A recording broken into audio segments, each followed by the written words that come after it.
Hey guys, Rob Zach from What Culture here. So I'm just about to try on the HTC Vive VR headset.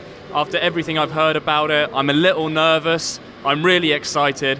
I love the fact that reading about it, they had this health disclaimer saying that if you're scared of being underwater or whales or anything like that, then you probably shouldn't give it a go. That just makes me even more excited and nervous to try it on. So here we go, I'm going to give it a go. I'll see you guys afterwards.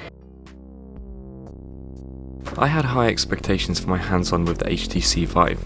I'd heard stories of people coming away from the experience in tears, simply because of how immersive and powerful it felt.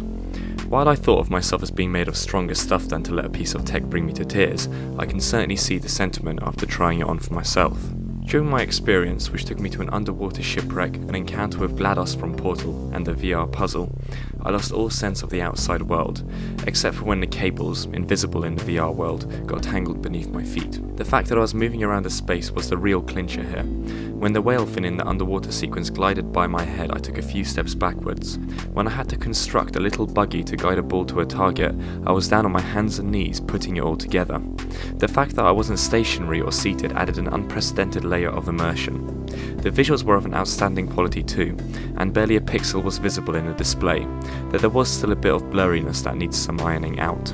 In light of how incredible the experience was, it seems so dull to focus on logistical questions, but they still need to be asked. The headset was quite heavy on my head. It was fine for 15 minutes, but is it viable for 3-hour game sessions?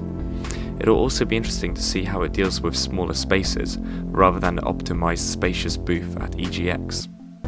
Then there is the sweat issue. Taking the headset off, I did indeed look like I'd been crying, but I assure you it was simply sweat, much of which had soaked into the foam cushioning for the next person to rub up against. Lovely. But I'm sure these niggles will be addressed in time.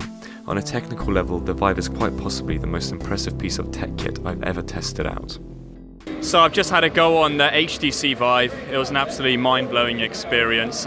Nothing quite like it. I think it's pretty much like the start of cinema. It's you step into it and you haven't experienced anything quite like it before. I caught up with the HTC spokesperson who said that there will be 80 games available for the HTC Vive by the end of Q1 2016.